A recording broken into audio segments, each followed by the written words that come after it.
So I'm Mary Brinton. I'm in the Department of Sociology at Harvard, and I just retired a few months ago from being director of the Reischauer Institute. And I'm very happy today to introduce Hilary Holbrow, who's an assistant professor of Japanese politics and society at Indiana University in Bloomington. Several of us know Hilary very well because she has deep ties to Harvard. And she was previously a postdoctoral fellow in the program on U.S.-Japan relations. She was also, before that, on the staff. That's the most important part of my CV for sure. Wouldn't be here today without that.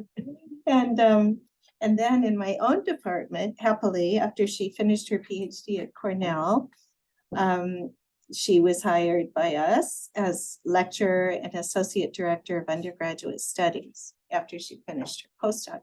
And she was fabulous, and we hated to see her leave, but we were very happy when she got a tenure track position at Indiana, which is a great university. So she's also still an associate in research at the Reischauer Institute. So Hilary's research examines gender and ethnicity-based inequality in Japanese white-collar workplaces. And she analyzes the impact of changing economic and social conditions on the status hierarchies within white-collar workplaces.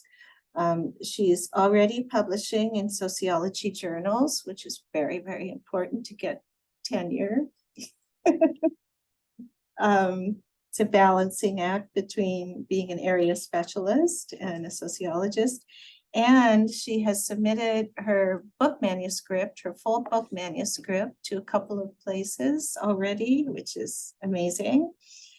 So I'll just tell you who else is sponsoring the workshop, and then I'll let Hilary start her talk. So we're co-sponsoring with the U.S.-Japan Relations Program this seminar. The Department of Sociology is co-sponsoring, Reischauer Institute, and the Stone Program in Wealth Distribution, Inequality, and Social Policy at the Kennedy School. So in any case, Hilary's talk is entitled Tainted Leave, Flexible Workplace Policies and Gender Inequality in Japan. And we look forward to a stimulating talk.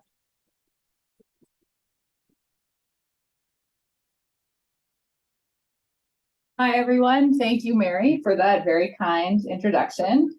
I was hoping that I would be able to use presenter view on the slides, but I can't. So I don't have my notes, but I was like, where we're going, we don't need notes. And You've just written the book.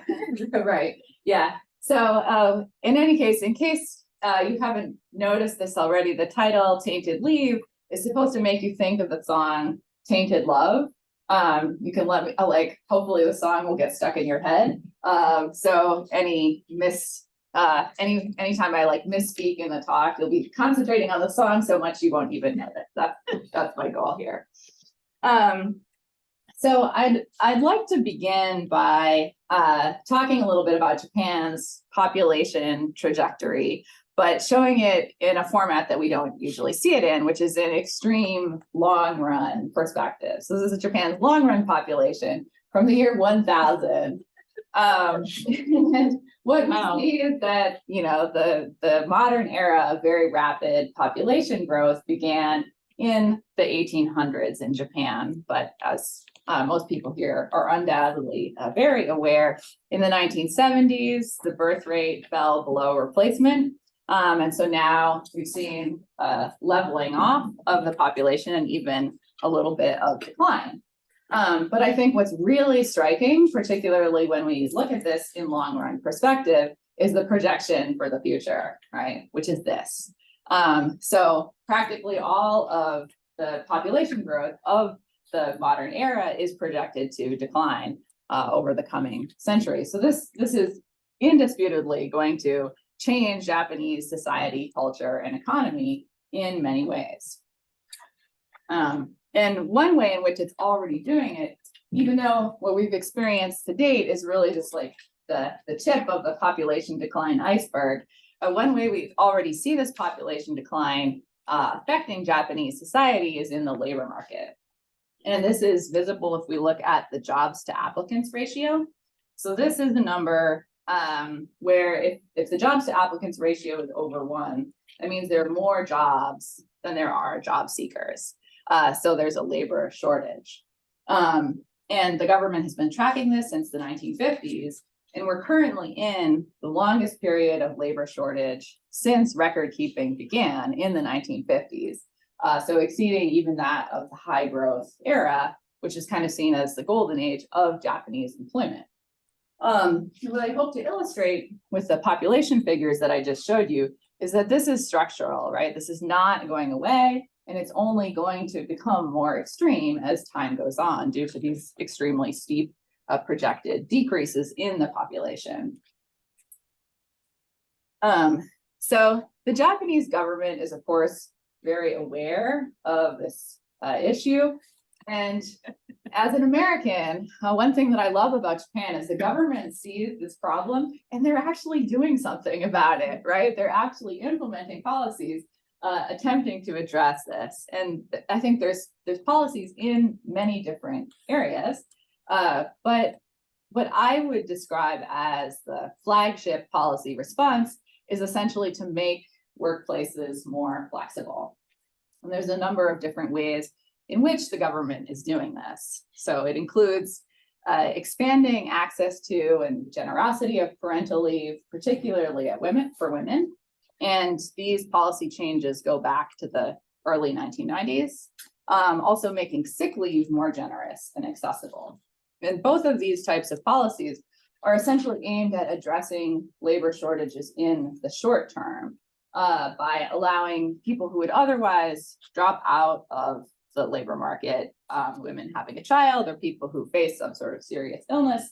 It's aiming to be able to bring those people back into the labor market more smoothly in the short term.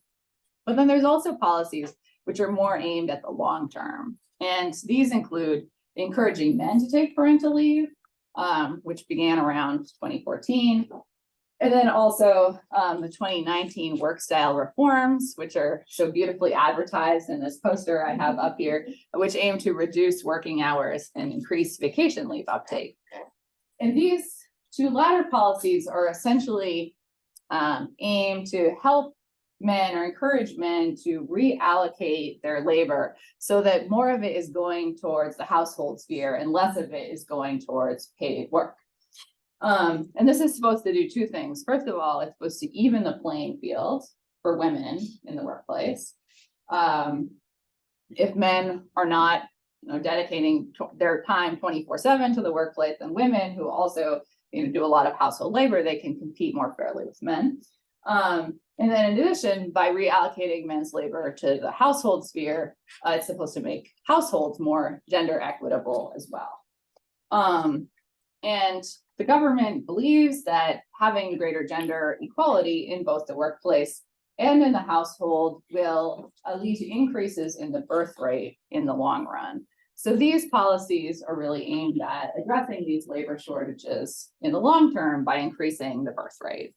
So we see policies that are both aimed at addressing labor shortages in the short term and in the long term by creating a more gender equal society and thus increasing the birth rate. All right. So like I said, I think it's really great that the government is implementing these policies and they're doing the right thing, but there are also some hurdles to these policies being as effective as possible, which is a really serious issue in a country that's facing a labor shortage like Japan is. And so the talk today is mainly focused on the hurdles. And to explain those, I want to talk about this concept from sociology, which is the flexibility stigma. So the flexibility stigma in sociology is an attitude or belief. So it's something that people carry around inside their heads, that workers who use flexible workplace policies are less valuable or deserving than those who do not use such policies. So why should we care about this? Well, the main reason that sociologists have been interested in the flexibility stigma is that they think it can lead to disadvantageous treatment for people who take leaves. And in this paper that I'm basing this talk on, I'm looking both at parental leaves and also at sick leaves. So it leads to disadvantageous treatment for leave takers, which in turn then creates economic and social inequalities, with gender inequality being an area of particular concern, because women are far more likely to take parental leave than men. So they're more likely to be the targets of the stigma. But in addition to inequality, there's many other deleterious effects of stigma. So stigma might decrease workers' willingness to use policies, even when it would benefit their families or benefit their health. Even if workers do use policies, they might spend a lot of time sort of agonizing and worrying about whether they should take a leave or what the consequences will be if they do take a leave. So it increases stress and anxiety. And then for people who do take leaves, once they come back to work, they might feel the need to overcompensate, to work harder than ever to demonstrate that they are good workers, even though they have taken this leave, which could ultimately lead to burnout. And if we sort of aggregate all of these issues that I have been talking about, these are kind of issues of individuals and families. But if we aggregate this to the macro level, the society level, it means the workforce is less resilient, which is, of course, of particular concern in Japan facing these very severe labor shortages. So for all these reasons, I think it's important to understand flexibility stigma. And because it is such an important topic, there's quite a lot of research on this in both sociology and economics. But even though there's a lot of research, I wouldn't say that we have a really good understanding of how flexibility stigma operates, for a couple of reasons. So the studies focusing on it, there's a lot of studies that attempt to measure the stigma, which once again is this attitude or belief, that attempt to measure it indirectly by looking at proxy measures. And one frequently used proxy measure is leave uptake rates. So basically, the studies look at, well, what percentage of eligible people are using leave? And if it's a high percentage, then stigma is assumed to be low. And if it's a low percentage, stigma is assumed to be high. But the problem with this is that there's all sorts of factors that go into people's decisions to take leave. And so one of those might be like, what are your other alternatives to taking leave? So do you have childcare that would enable you to go back to work? And if you don't, you might have to take a leave, even if stigma is high, for example. So possibly leave uptake rates are a good proxy, possibly they're not, we don't know. And then a second proxy measure that people sometimes use is earnings inequality. And scholars doing this generally look at, do people who take leave, do they experience wage gaps with people who did not take leave? Or they might compare wage gaps for people who took different types of leave. So is there a larger wage penalty for people who took sick leave compared to people who took parental leave? Is there a larger wage gap for men who took parental leave versus women who took parental leave? And generally, larger wage gaps are taken to indicate a greater degree of stigma. But the problem with this is, of course, there's a lot of factors that influence wages besides stigma. Number one, probably being people's productivity. And leave takers might be less productive than non-leave takers. After all, you just had a child, you've just been sick, maybe you can't work as hard. But on the other hand, leave takers might actually be more productive than non-leave takers because they're engaging in overcompensation. So we don't, once again, really know if this is a good proxy or not. And then there's another type of study that I think measures stigma much more directly, and it often does so through survey experiments. So the way this works is that the people who are responding to your survey, they might see someone's CV that researchers have made up, or they might read a short vignette about an employee. But some people will randomly see a vignette where the employee is described as taking leave, while others see a description of an identical employee who has not taken leave. And then the respondents are asked to evaluate this person in some way, or recommend what their workplace rewards should be. And you can compare, do people respond differently to the leave takers compared to the non-leave takers. So this is obviously measuring attitudes directly, but studies to date have generally relied on student samples or maybe panels of internet users like MTurk or something like this. And it's just not clear that attitudes in those populations are going to be the same as attitudes of people who are in actual workplaces where people might have access to leave. If you are working in a company and your coworker goes on leave, that might work against you because you might have to do their job as well as yours. So you would understandably be more resentful than maybe a student, or it doesn't really matter if your fellow students take leave or if your professor goes on leave, you'll just take a different class. It doesn't really matter that much. So once again, it's not clear that this gives us a really good understanding of stigma where it's actually relevant in the real world. So that's where the study that I'm going to introduce you today, that's where it intervenes. So like previous research, I measure stigma directly through a survey experiment, but I'm doing so in a real world context, namely that of 4 elite firms in Japan. These are 2 large manufacturing firms and 2 large service firms. And I was lucky to get a very large sample from these firms of over 8,700 employees.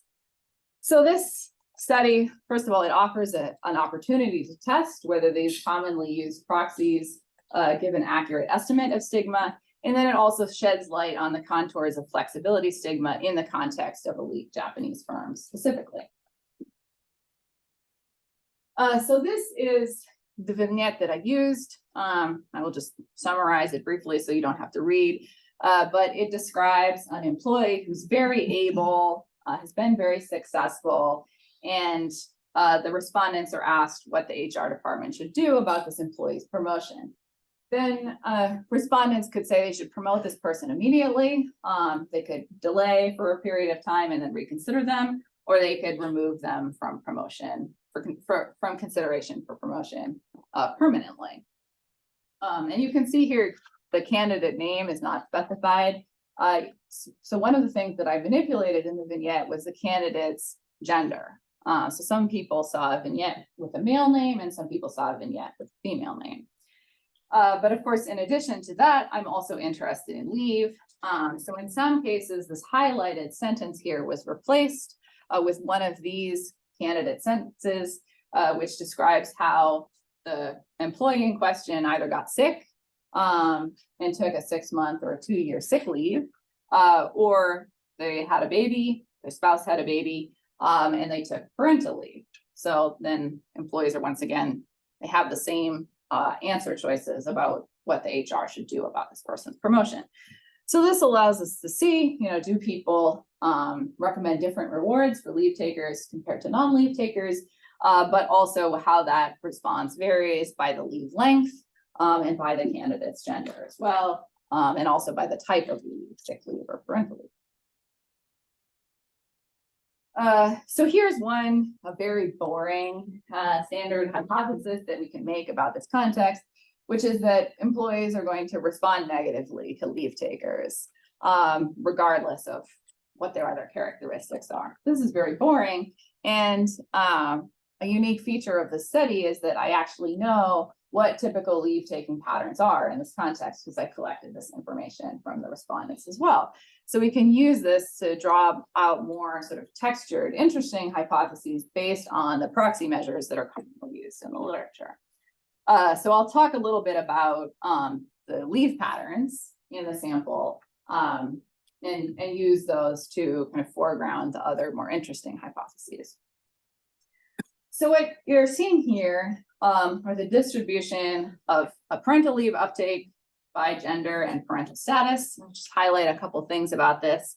So you can see, yes. Which year was this done? This is from 2021.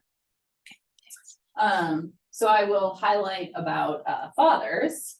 That it's very, very rare for fathers to take any parental leave. If they have taken parental leave, it's less than 6 months. In fact, it's usually a matter of 5 to 10 days, so 1 to 2 weeks at most. There's a tiny, tiny number of fathers in the sample, less than 0.2%, so fewer than 2 in 1,000, it's over 4,000 fathers who have taken longer parental leaves of 6 months or maybe 2 years or more. Other things that I will just highlight here. So if we look at all women, we can see that most women have not taken leave either. But that's because most women in the sample don't have children. So if we narrow down what we're considering to mothers only, we can see that taking leaves is very common among mothers, and specifically very long leaves are common. So the sort of modal pattern is that women have taken a leave of longer than 6 months. Usually this is a year, but we have a fairly sizable minority, about a quarter of women have taken leaves of 2 years or longer. Now this includes for women who have multiple children, so it wasn't necessarily that they took one leave, but over the course of their careers, they have taken leaves for 2 years or more. You can also look at how this has changed over time based on the age of the youngest child. So we see that looking at the line for mothers here, for women who had their children before the year 2001, there was a sizable number of mothers who returned to work without taking a parental leave. And what this means in the Japanese context is that they took a birth leave, which is much shorter, just a matter of a couple of weeks, and then they returned to work immediately after that. But we can see over time, until the most recent period, the rate of women taking a parental leave in addition to the birth leave, which is universal, has increased quite a bit, and it's now become almost universal among women who return to the workplace. So obviously, this does not take into account women who are not captured in the sample because they weren't in the workplace. Yeah. So this is from your sample? Yes, this is from my sample. So parental leave take almost universal among mothers who are returning to work in the most recent period. It's very rare for women to not take parental leave at all. And then down here, we have the line for fathers. Once again, we see a very few fathers take leave, but there has been an uptick in this most recent period of it's increased to about 12% for people who had children since 2018. And the context for this increase in male parental leave uptake is the government's campaign to encourage men to do so. So it's been a statutory right for fathers to have access to parental leave for a long time, but very rare for fathers to actually take advantage of this policy. And the government is trying to change this through this Ikumen campaign. Ikumen is this word which means kind of dads who are sexy and cool for engaging actively in childcare. So this is calling all Ikumen samurai. Now is the time to take childcare leave, the power of Ikumen for Japan, which is very interesting framing, which I'm not going to get into too much here. But we can see these guys in samurai top knots taking parental leave with their babies. They're very manly. So, I think this is just like beautiful design. I love this poster. And we can see that the government is really encouraging men to do this. So based on these patterns of parental leave uptake, I want to talk about some more interesting or textured hypotheses. So generally people have assumed that when leave uptake rates are high, that indicates an absence of stigma. And we've seen that parental leave uptake, at least among mothers who return, is almost universal. So this suggests that perhaps employees will not respond negatively to women who take parental leave, regardless of length. But then another possibility, and this is derived not so much from leave uptake rates as from studies of pay penalties that other scholars have done. We've seen that women who return to work within 6 months of giving birth do not experience pay penalties, while women who take longer leaves do. So this suggests that maybe employees do not respond negatively to women's parental leave of 6 months. Even if they do respond negatively for the women who took parental leave for 2 years. And then also thinking about leave uptake rates, we've seen leave uptake is very rare among men. So that would suggest that employees respond more negatively to men's parental leave than to women's parental leave.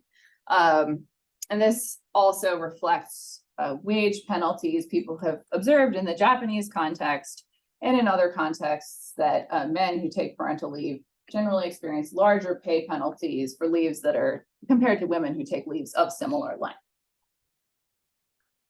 All right, now I will just briefly touch on sick leave uptake patterns by gender. And we can see that sick leave is not strongly gendered in contrast to parental leave. So men and women take it at about equal rates. This is very different from the US context. In the US, women are much more likely to take sick leave, but that's because we don't have statutory parental leave. So women are taking sick leave as a sort of shadow parental leave in the United States, which isn't necessary in Japan because women have parental leave.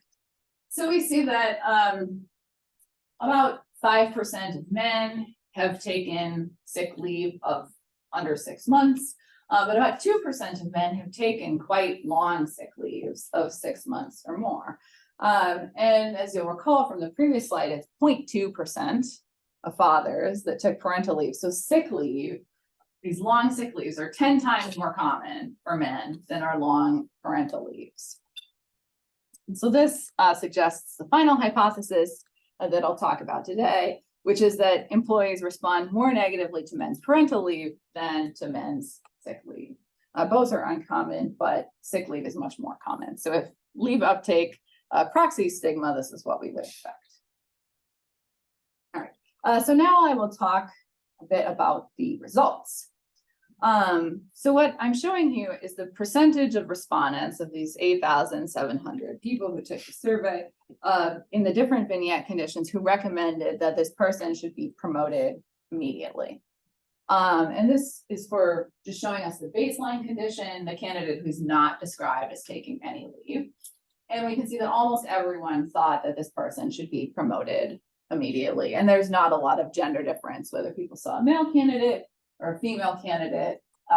It's close to 80%, give or take. And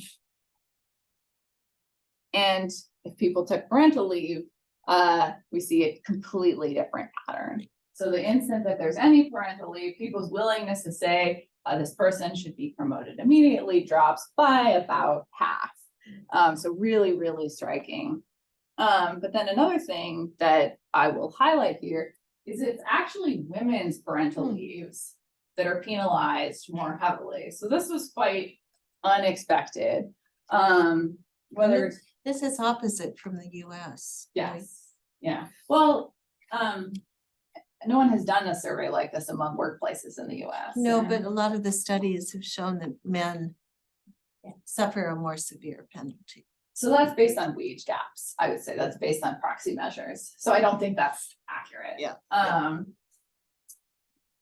So anyway, yes, we see a steep penalty even for short leaves of 6 months, which in the Japanese context is pretty short. And so one thing that this tells us is that we cannot use leave uptake rates as a proxy for stigma, right? Women are taking parental leave in spite of stigma, not because of its absence. And then here's the patterns for sick leave. This was the thing that really surprised me the most. No one thinks that this person should be promoted immediately if they took a sick leave. So we see these even steeper penalties for taking sick leave, even among men for whom sick leave is 10 times more common than is parental leave. So if we go back to these hypotheses, our first boring hypothesis was supported, but everything that we would have thought about patterns from stigma based on leave uptake rates or pay penalties, none of these were supported.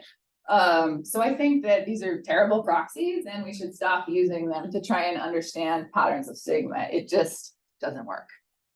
So now I will talk about some conclusions and implications, going back to the sort of big picture of population decline and labor shortages that I talked about in the beginning. So once again, I love Ministry of Health, Labor, and Welfare. They create such amazing PR materials. This is from some of their materials promoting the 2019 work style reform policies to make workplaces more flexible. And they're like, this is how the workforce felt prior to the introduction of these flexible workplace policies. They're sad, confused, upset. But now that we've implemented the policies, this is what the workforce looks like. They're so much happier, clearly far more resilient in the face of life shocks like getting sick or having a child. But I think, unfortunately, stigma is a barrier to going from this world to this much happier, more resilient world in a couple of different ways. So first of all, the flexibility stigma might lead people who are the targets of the stigma to drop out of the labor force entirely, rather than return to the labor market and face that stigma from coworkers. And I'm thinking particularly about women who take parental leave, but also anyone who takes sick leave. Are you willing to go back to a workplace where you have this cloud of stigma hanging over your head? And then there's also the question of burnout, right? So even if people who are the targets of the stigma decide to go back to the workplace, they might feel that they have to work so hard to prove themselves that it's not sustainable. And then they end up dropping out of the workplace after all, or at least, like damaging their health or something like that. So they can't continue working at that same pace. And then we can also think about flexibility stigma exacerbating gender inequality in both the workplace and in the home. So in the workplace, we've seen women take leave at much higher rates, and they're also the targets of more severe stigma. So they're sort of doubly disadvantaged by these patterns of stigma. So in that sense, it doesn't work or it makes these policies less effective at leveling the playing field for women in the workplace, which is one thing that they're supposed to do. And then in addition, thinking about the household sphere, flexibility stigma might discourage men from taking parental leave at all, and thus reducing their ability to reallocate their labor to the household sphere, creating more gender equal households and hopefully raising the birth rate. So whether we're looking at the effectiveness of these policies at the short term time frame, bringing people into the workplace who might otherwise have dropped out, or in the longer time frame, thinking about increasing the birth rate, I think stigma threatens the effectiveness of these policies on both of these levels. And I think one thing that we learn by sort of mapping out the contours of the stigma is that greater efforts are needed to destigmatize leave taking and leave takers that focus on leave takers' value and contribution as workers. So I showed you this Ministry of Health, Labor, and Welfare campaign sort of encouraging men to take leave because it's masculine, like it's okay to do this as a man. But we see that both men and women are kind of thought less of as workers. It's not really about masculinity or femininity that leads people to say, you shouldn't be promoted for this. So I think we need to think about destigmatizing leave more broadly beyond this question of masculinity, probably with a particular focus on women who we've seen face even a deeper stigma and are also more likely to take leave in the first place. And then in addition, thinking about Japan as an aging society, as the population ages, illness in the workplace is going to become more and more common. So I think the government seriously needs to think about a sort of hearts and minds strategy to convince people that people who take leave are deserving and valuable as workers. So I will end there, and I look forward to your comments and questions.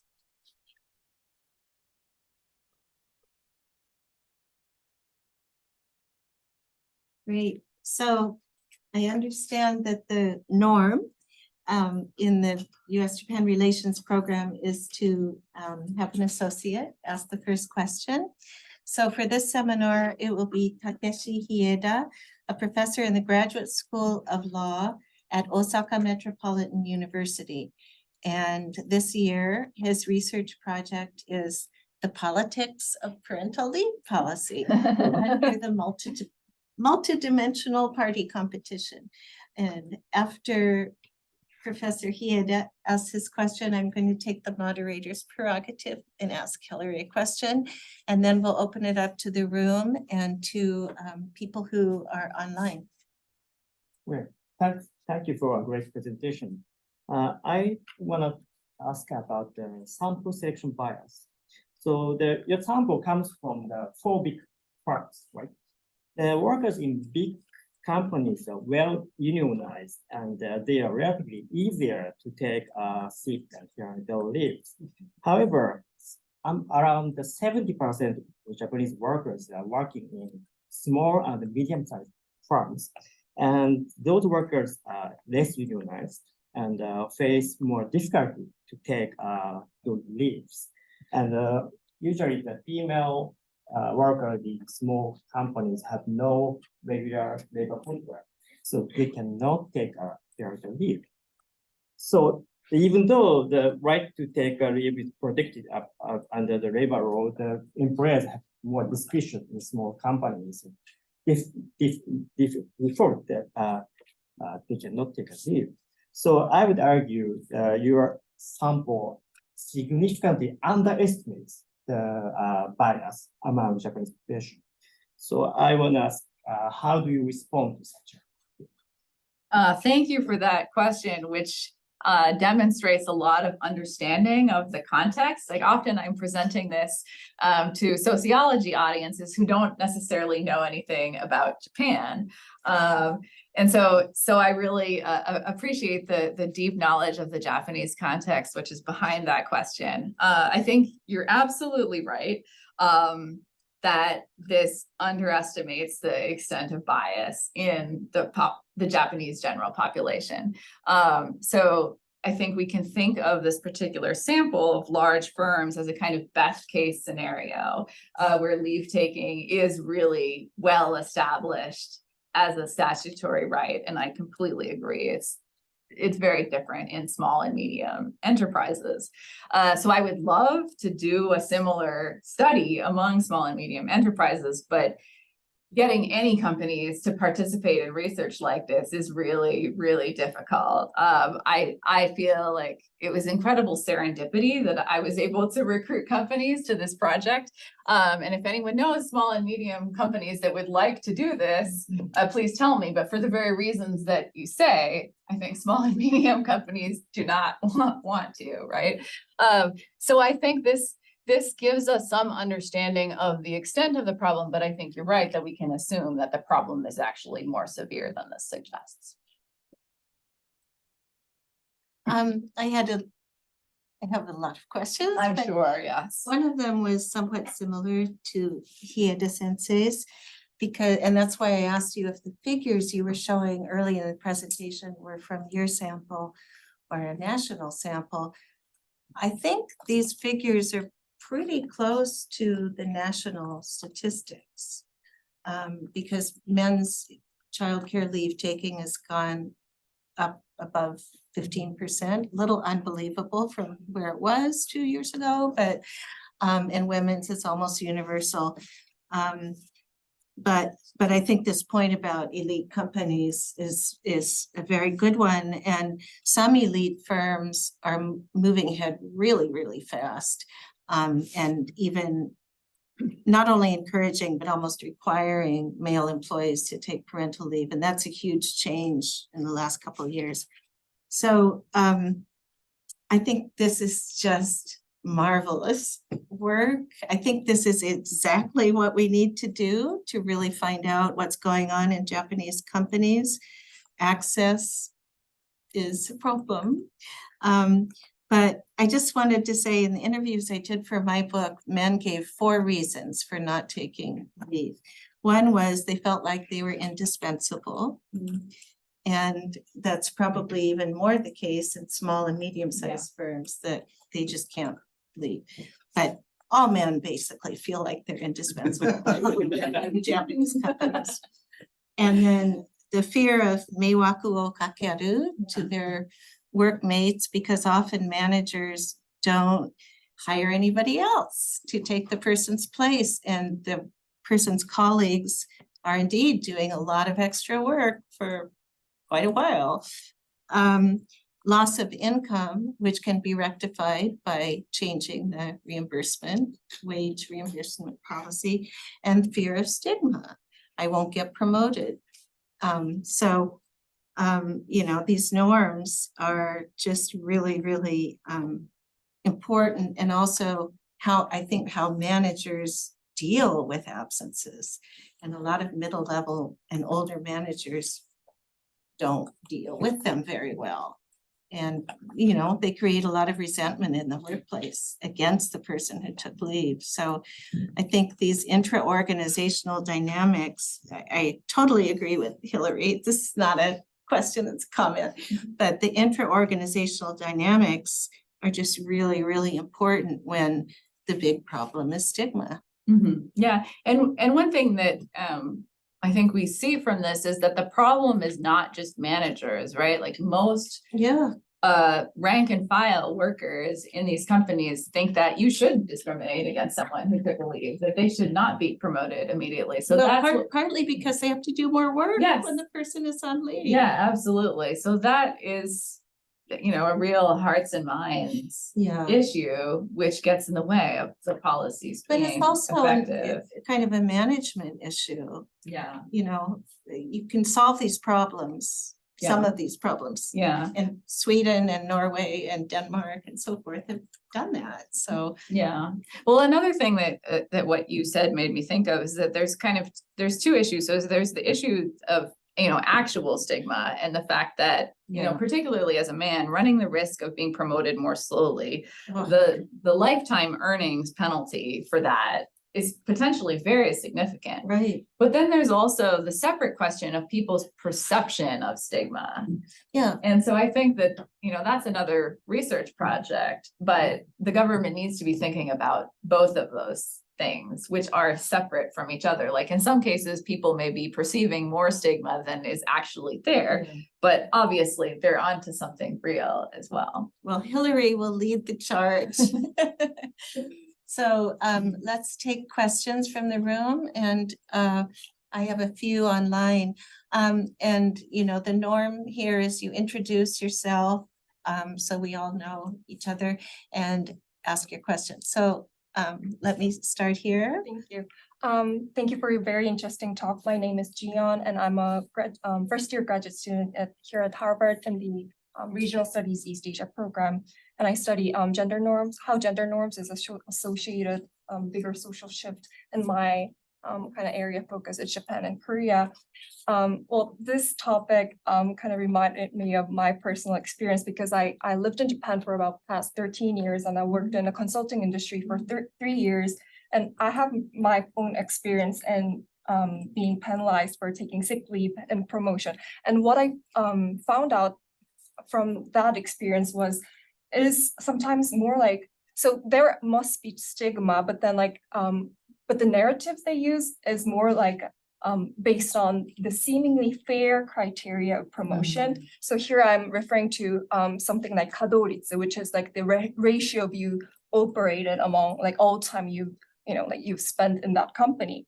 So like I'm thinking of the more institutionalized criteria of promotion that is like significantly impacted by the length of time you put into work. So they're basically penalize someone taking leave, not because they take sick leave or not because they take parental leave, but because technically the length of time they put into their work was just shorter. So it kind of disguised itself as a fair criteria because it is based on seemingly, like non-discriminative criteria, but it is not actually. So like I want to ask for more about in that regard.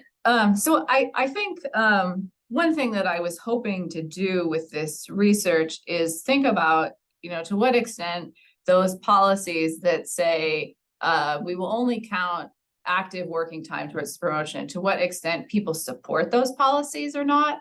And what I found was that there's a lot of support for those policies, which tend to disadvantage women. So changing the policy is one thing, but underneath it is this like considerable support. Like people think that it's fair to have these policies that work to women's disadvantage.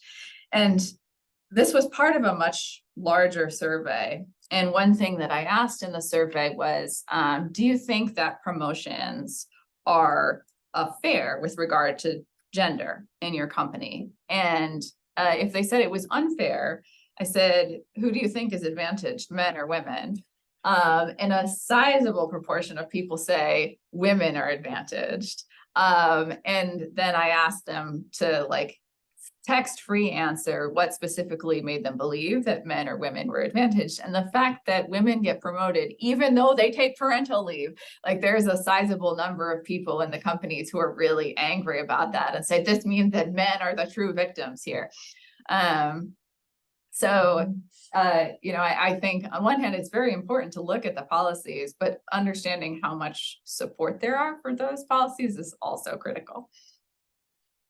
And there was a question here. Oh, okay. Hi, my name is Matthew Brummer. I'm with the US Japan program, and I'm also on the faculty at GRIPS in Tokyo. Maybe I can just follow up on that question and ask, in your survey, did you have open-ended questions for generating qualitative data to answer the why question?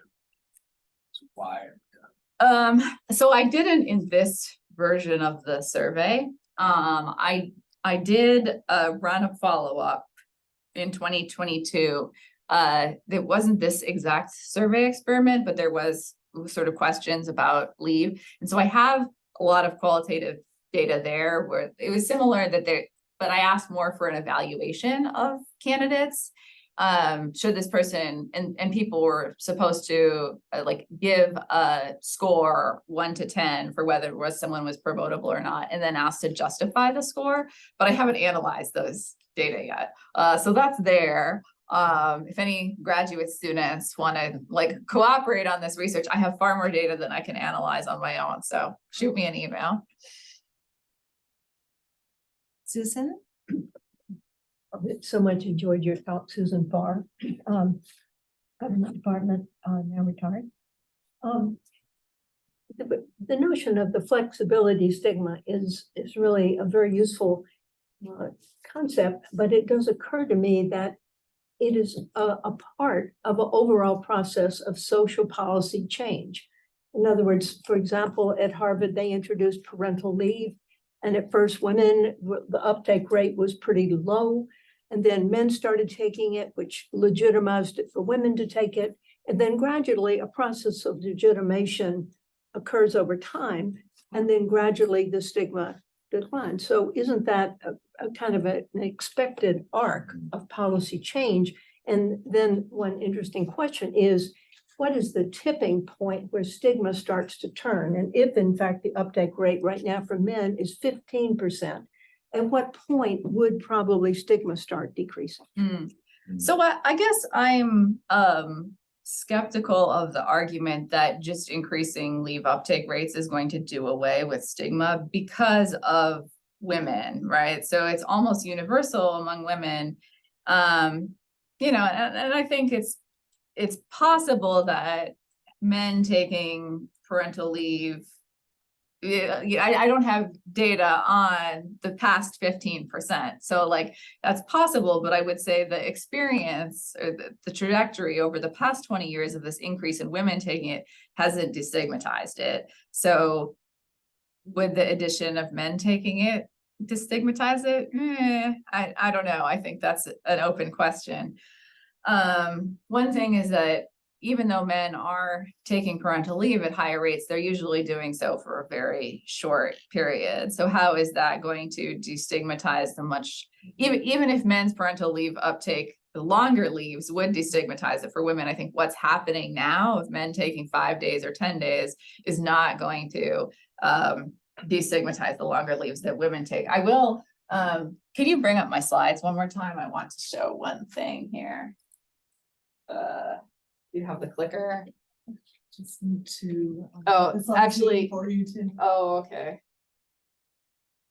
Thank you very much. So I reran the same survey experiment in 2022, but I did a wider range of leave lengths. So including 2 weeks and 1 month, which would be more similar to what men actually take. And you can see that those shorter leaves are already much less stigmatized for both women and men than are the longer leaves of a year, which are typical for women. So, you know, part of it is the length of the leave, and it is quite different how people are treated based on that. But then another thing that I will just show you because it's interesting, even though you didn't ask, is how this looks for sick leave. So for parental leave, there is this kind of gradual slope associated with the time of the leave. But in this case, so in the original version of the vignette, I just said they were sick and I didn't specify what type of sick. And in this round, I said specifically that they have depression, and you can see that that drops off immediately for 2 weeks. So it's not just about the length of leave, but the condition for which you're taking leave is also very important. I think this is something that people haven't really adequately grappled with when thinking about the flexibility stigma, that you're always taking leave for some reason. You're never just taking leave for no reason at all. And the reason itself is perhaps more important than the leave itself. Let me take one question from the online audience from Tim George. Fascinating and important data, Hilary. What might you find if you did a similar study on government employment practices? To what extent does it model the practices it promotes? So I can't really speak to that from the perspective of data, because I have not done the same study in, say, government ministries, but I have kind of anecdotal impression, and you know, people that I know who work for Ministry of Health, Labor and Welfare or Ministry of Foreign Affairs, women who take parental leave say they're very much mommy tracked. And I think it's similarly the case in government ministries that men are being encouraged to take parental leave, and they're actually doing so. But once again, it's these very short periods. So that hasn't changed the underlying gender dynamics of the workplace. But I will say with work hours, a friend of mine who's Ministry of Health, Labor and Welfare bureaucrat was describing how the bureaucrats who were writing this 2019 work style reform legislation to reduce work hours. She was like, how many hours a day do you think they were working now? Like, I don't know, tell me. And she was like 23 to 24 hours a day. Exactly. So in the issue of work hours, I think the ministries are actually far worse than private businesses. A question in the back, yes? Thank you so much. I'm Seito, research in China. Also been expert at the US shipping. Thanks so much. Wonderful the evidence that the at first I understand that the survey shows us how digital work and such a perception each other. So I'm also interested in the real outcome, real allocation by the human resource department in such a setting. So maybe we can assume that the human resource department also follow the same pattern as people having the perception that it is also natural to think that their policy operation in reality is somehow different from the perception, to try to fix or initiate a new direction. Probably, I'm not sure, but if you have any observation on the real outcome or allocation. Yeah, that's a great question. So one thing that I was interested in analyzing the data was how much heterogeneity was there. So for example, people who have taken leave, are they more sympathetic to the promotion of leave takers? And I was also curious, like, are people who are in HR and actually making these decisions, do they respond differently to the vignette? But I found zero heterogeneity. Like many people who take leave see disadvantage for leave takers as legitimate and right. So I think that also speaks to Susan's question of normative change. I think if that process were well underway, then we would see that there, perhaps. And then in terms of the actual decisions that HR is making, so some of the things, like I didn't actually see any wage disadvantage for women who took leaves compared to women who did not take leaves. But that is in a context where gender inequality is quite extreme. So it's not that, you know, women who do not take leaves were just as disadvantaged as women who did take leaves. And the additional penalty of taking a leave, you know, I just didn't observe that in this context. I did observe that men who took long leaves were experienced a very sizable wage disadvantage, which is consistent with stigma. And I think one sort of error that previous studies have fallen into is they've observed the same pattern of wage inequality, and they said, well, men's leave taking is more stigmatized than women's, but what it really is that sick leave is more stigmatized, and men take sick leave rather than parental leave. Andy? Yeah, welcome back, Hilary. This is great.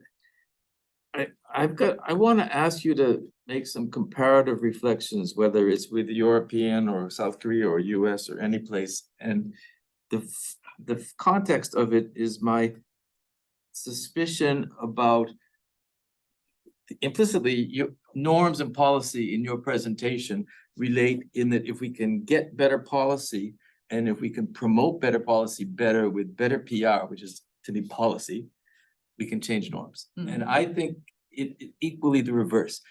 Societal norms change, pressures come from society, that leads to different policies, and it's sort of a reinforcing cycle. And one way to get it, which it is to think comparatively. I mean, my impression, without really having the data, is that in the United States, there are weaker policies and yet more uptake, which in this realm. Or there's much weaker daycare provision publicly in the United States, and yet greater female participation in the labor force. So to me, it's flipped. But then I wonder about Europe, where I think there are strong policies and strong uptake. And so can you just reflect on that? Yeah. So I guess, let's see if I can show another slide here. Oh, never mind. It's not in here. So I think you're absolutely right that policy is important for attitudes. But I guess the reason why I'm focusing so much on the attitudes themselves is that I think that too much of the research is focusing on the structural, and I want to say attitudes in the here and now are important too. So I guess it's not that I'm dismissing the importance of policy for attitudinal change, but I don't think without understanding the attitudes, we can't make good policy. Right, but I agree with you that the attitudes are the core. Yes, okay. But I'm just suspicious that good policy is going to change them. Yeah. If only we could predict the future, then I could give you a good answer to that. In terms of comparison, if the slide that I wanted to show you is thinking about all of the different factors that affect leave uptake rates, besides stigma, and availability of childcare is a huge one. So why is it that so many women take leave, even though it is so stigmatized? Well, part of it is that you can't get your child into daycare. Daycare for children under age 1 does not exist in Japan. Well, that's a bit of an overstatement, but it's very, very rare. And your child also has to be born at the right time of year to get. Yeah. And whereas in the US, it's the opposite, that you might not even have a parental leave to take advantage of. So I would love to do a similar survey in the United States, because I think the ideas that we have about attitudes are so clouded by these proxy measures, which are, you know, the leave uptake rates reflect so many different things besides just stigma. So I guess I wouldn't necessarily anticipate that the patterns of attitudes in the United States or Japan would be as different as we think they are based on leave uptake rates. It might actually be more similar. So I think people should do more attitudinal research. One more question. I think your hand was raised. Thank you. Thank you for great presentation. I'm Hiroki. I'm the US Japan program associate, and I am a single and I don't have any children. And in the case of Japanese civil servants, those who take parents' leave can receive the same wage raise or promotion as those who don't take parents' leave. In that sense, there is a little stigma in the public area in Japan, even in Japan. I know the stigma should be improved, as you say, but on the other hand, I'm a human. So some people who are single or have no children have feel unfair or less motivated. I think this is a very difficult problem. What do you think about this program? Yeah.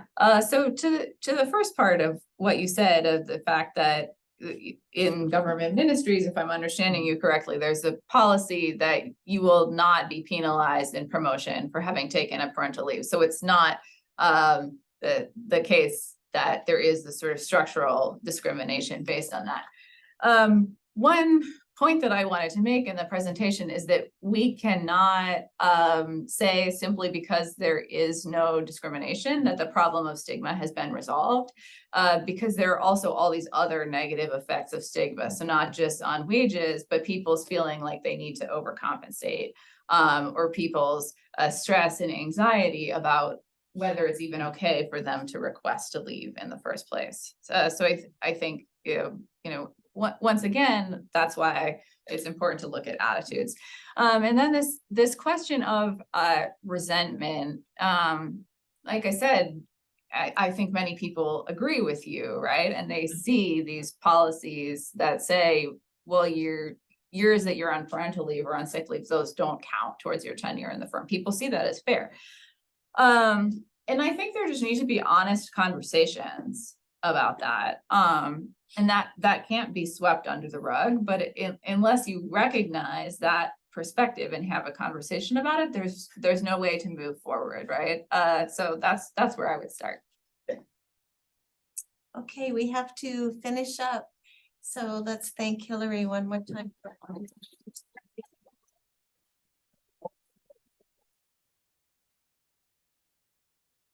Thank you.